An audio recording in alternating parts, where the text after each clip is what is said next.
Procyonis. That's right. That's the genus and species of the raccoon. And what I want to do today is talk about Baylisascaris procyonis. I've entitled this The Little Known But Very Dangerous Raccoon Roundworm. And this parasite was once considered an ascaris. You may know ascaris from Ascaris lumbricoides, for example. Baylisascaris procyonis was first reported in the 1930s in raccoons in the New York Zoological Park and also on a Minnesota fur farm. At the time, it was considered Ascaris columnaris, a skunk roundworm. But it was later described as a distinct species in the 1950s in worms that were collected in raccoons in Poland, and they named it at the time Ascaris procyonis. And of course, it was renamed as the new genus Baylisascaris in 1968. When did I first start paying attention to this? Well, it's really nothing that I ever learned in undergraduate parasitology, and I don't even think graduate parasitology, because it's not a very common pathogen, and it's not something you're going to find in the stool. But about 10 years ago, I did see 2 cases of Baylisascaris procyonis that were reported to the New York City Health Department.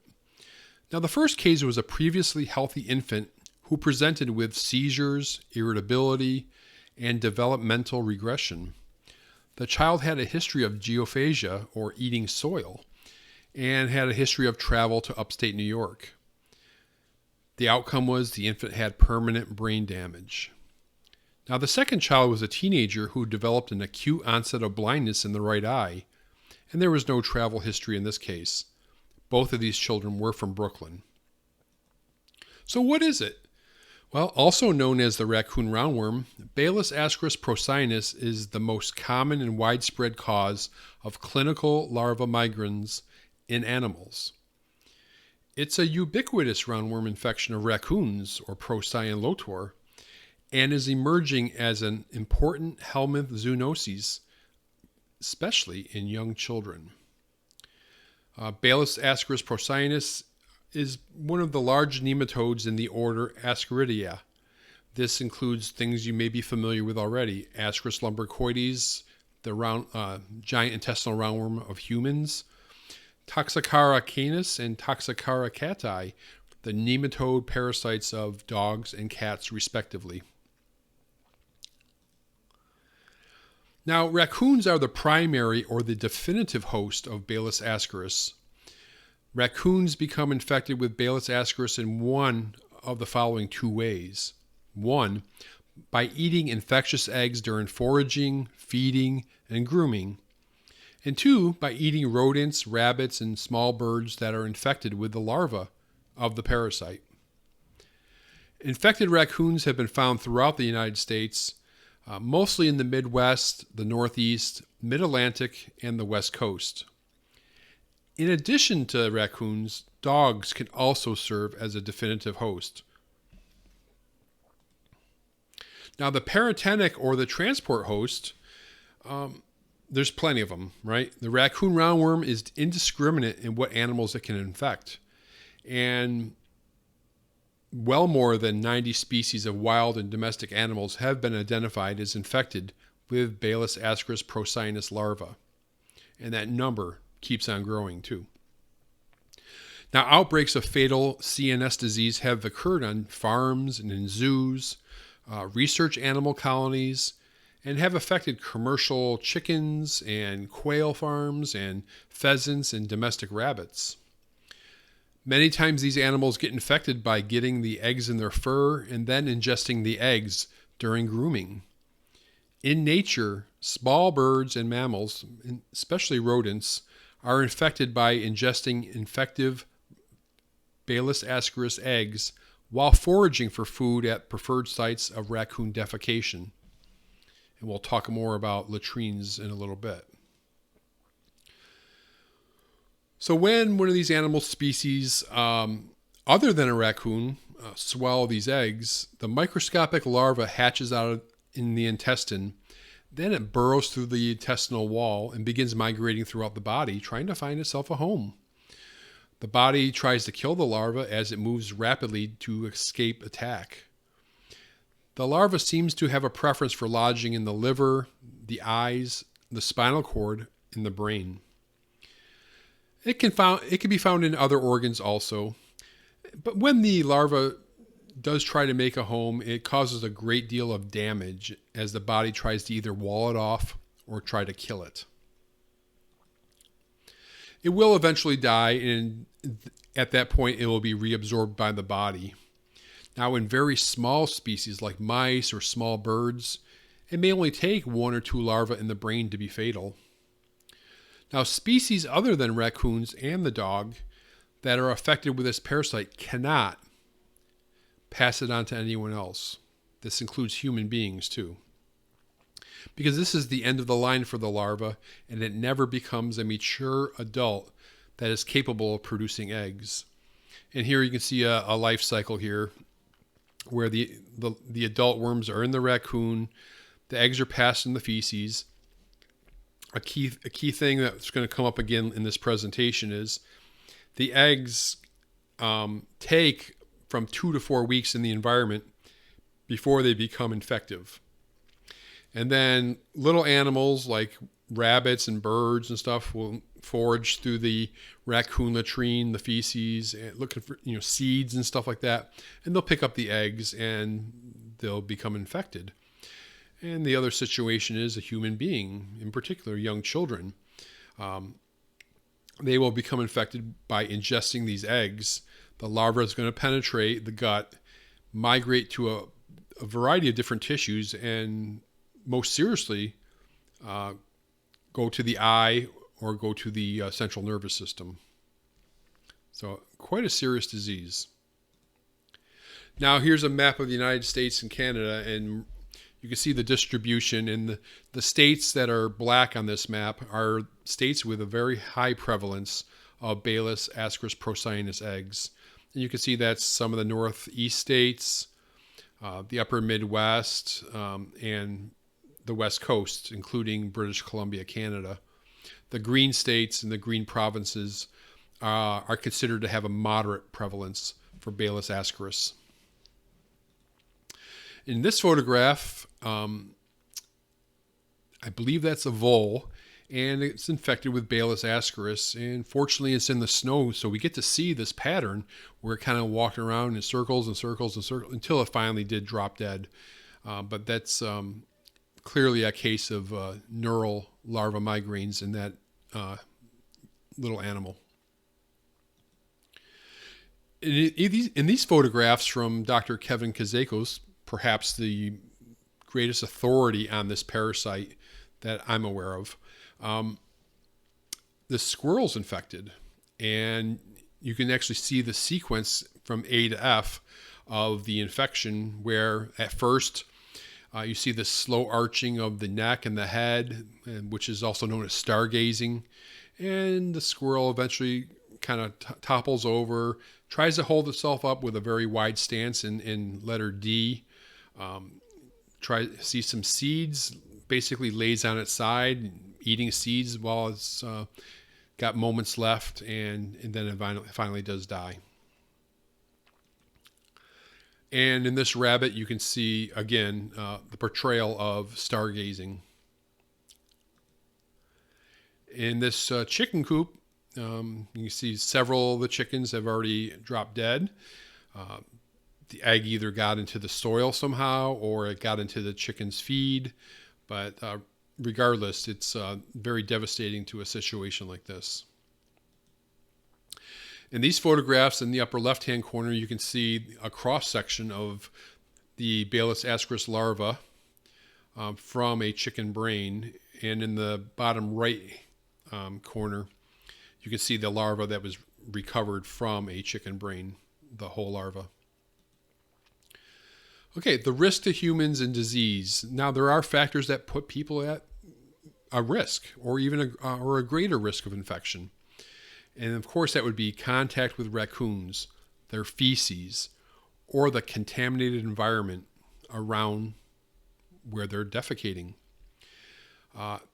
These habits of geophagia, eating dirt and soil, or pica, just eating unusual things, maybe bark or something like that.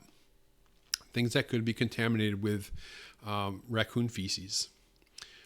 Accidentally coming into contact with active or abandoned latrines are at risk. So we'll talk about raccoon latrines very shortly, but this is definitely a very key thing to remember. And particularly for young children, because they're at such high risk because they just have this habit, right? They're little kids, and they have a habit of putting their fingers and other objects into their mouths, putting them at much greater risk than, say, an adult. Raccoon latrines. And so raccoons get together, they habitually defecate in these communal sites we call latrines. And these can be natural structures, they could be man-made structures. For example, rooftops and attics and around chimneys and tree stumps, piles of wood, stacks of hay, decks, and on the lawn near a tree, down near the bottom of a tree. And those are some common types of sites for raccoon latrines. And if there's a lot of raccoons in the area, there's likely to be a large amount of very resistant Baylisascaris procyonis eggs in that area. How do we know that? Well, in the raccoon, the adult females produce about 150,000 eggs per worm per day. And the average raccoon sheds an average of 20,000 eggs per gram of feces. How big is a gram of feces? It's about the size of your pinky nail. So it's a pretty small amount. Lots of eggs. And you have lots of raccoons at a latrine. Because of the quantity and the resistance to environmental conditions, it's really possible to have a very heavy and widespread contamination of an area around in the latrine and around the latrine. And we have some photographs here of some latrines, and you see it up here on the roof and on this roof here. The lower left hand is, you can see the raccoon feces on a pile of hay. So yeah, these are just some examples. Now, infections in humans. Larval migraines is a prolonged migration and a persistence of the helminth larva in the organs and the tissues. And in people, the disease manifestations are either visceral in the organs, or more importantly, the more severely, neural in the brain, or ocular, of course, the eye. So you could see clinical manifestations of very, very severe disease to include eosinophilic encephalitis, permanent neurological damage, ocular disease and blindness, and potentially death. And in this photograph, if my picture's not in the way, this is a photograph in an eye, and you can actually see a Baylisascaris larva, one larva. And when you're dealing with an ocular infection, that's really all it's going to take to cause some eye damage. Now in this map, we see where there have been human cases of Baylisascaris, and the orange dots are cases of neural larva migraines, and the black dots are ocular larva migraines. So there's about 30 dots up here total in the United States, but you can see where the heaviest or the most cases are up and down the West Coast, quite a bit right here in the upper Midwest, and quite a few here in the Northeast.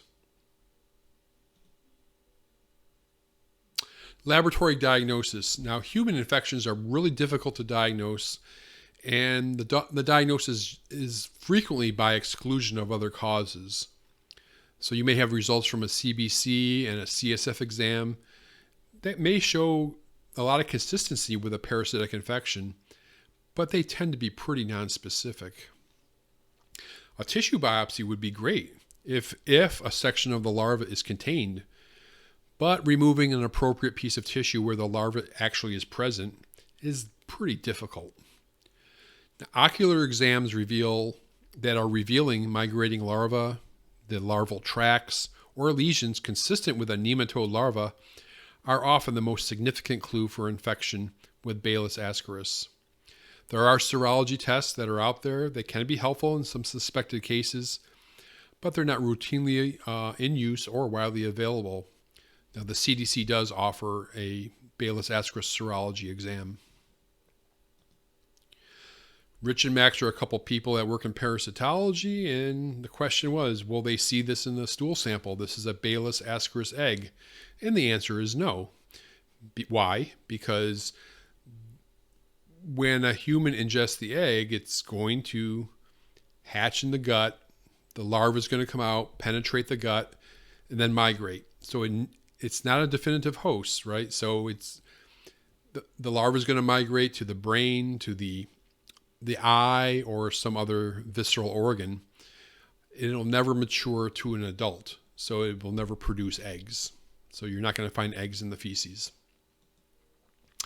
Now, the treatment, when there's suspicion of exposure, a very high suspicion of exposure, immediate treatment with albendazole, which is an anti-helminth, may be appropriate.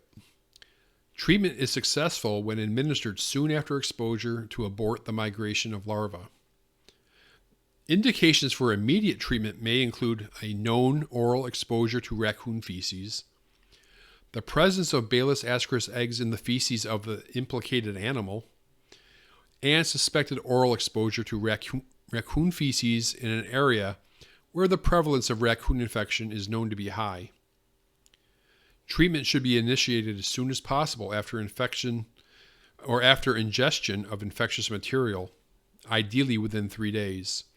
And if there's not albendazole available, mebendazole and ivermectin could also be used in the interim.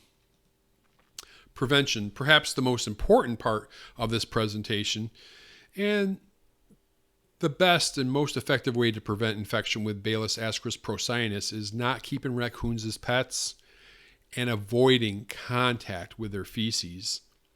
Learn how to recognize raccoon latrine areas and either stay away from them or clean them up if you're able to. Favorite spots are the base, and I've kind of gone over this already, but the bases of trees, the forks of trees, fallen logs, large rocks, wood piles, decks, garages, attics. In addition, raccoons like to nest in haylofts, and they may contaminate the hay or straw that may be used for bedding or food for other animals. So you may want to purchase hay or straw from a clean source and dispose of any bales that show evidence of fecal contamination. Don't store the hay you buy in areas with access to raccoons. Be very cautious using and handling fallen timber for firewood. Monitor children closely in potentially contaminated areas. And if you have a sandbox in the backyard, cover it up. Block access routes for raccoons. And experts say that mothballs are known to be effective. Don't feed the animals and secure your garbage. Now, decontamination, very, very tricky, very, very difficult. Why? Well, the Baylisascaris procyonis eggs are extremely resistant to the environment and can survive for many, many years in the cold, in the hot, in the rain. Doesn't really matter. And so we're talking, it can be 5, 10 years or more. And they are very resistant to all common disinfectants, including bleach. So essentially the best way to kill the eggs is by flaming the area, including the soil, or burning the affected material like straw or wood cages. But clearly you can't flame things very close to your house and stuff like that, or say in your attic. Now here's a picture of Dr. Kazakos many years ago cleaning a raccoon cage using a flame to sterilize that cage. Now, if you have small little areas like around the house, maybe on the deck or something like that, you can sterilize it using boiling water, pouring it small areas at a time. So it's got to be boiling. In heavily contaminated areas, it may be necessary to remove and bury the soil in a deep spot somewhere else. That's also known as remediation. So say, for example, a daycare playground, it got contaminated really bad. The only way to really resolve that may be by removing that soil, using heavy equipment, and taking that to another place like a landfill. Well, as I talked about when we looked at the life cycle, the eggs in fresh feces are not yet dangerous and can be picked up basically on a weekly basis, bagged and disposed of in the trash. Of course, you're going to want to wear gloves and other protection when you do stuff like this. And this is only fresh feces, and the area can be treated with boiling water. But if it's a latrine that's got months worth of feces, picking up the fresh feces isn't really going to help you, because you're going to have all that other feces that's out there with infective eggs. Yeah. Key point: protect yourself when you're cleaning if you are going to clean. So essentially, you're going to want to be wearing your PPE, right? Your personal protective equipment. Very, very important. And this should include a dust mask over the nose and mouth, disposable clothes, disposable gloves, heavy rubber boots that you can clean with boiling water, for example. You don't want to get exposed to this. Now, there was at least one study I read over the years which talked of the possibility of this being a potential agent of bioterrorism. And they listed several characteristics, and I would just want to go over those real quick. One, it's very easy to acquire, and there's no short supply. Go to any raccoon latrine in certain areas of the country, and you're going to find plenty of eggs. The eggs can survive in the infectious form for long periods of time, as I already mentioned, years and years. There's a very small infective dose, so it doesn't take a whole lot of eggs to infect a person. It can cause severe life-threatening disease where there's no truly effective therapy or a preventive vaccine. And they said that something like this could be introduced into a water or food supply that could result in a pretty serious outbreak. Well, has this ever happened before with a roundworm parasite? Well, the closest thing we got is back in Canada in 1970. There was a group of students that were living together, and they were arguing about rent, and we're talking, $15. It was very small amounts of money. And one of the students, a postgraduate student, got really upset, and he was accused of tainting his roommate's food with the parasite Ascaris suum, which is a roundworm of pigs. And they were all I think they were all parasitology students also.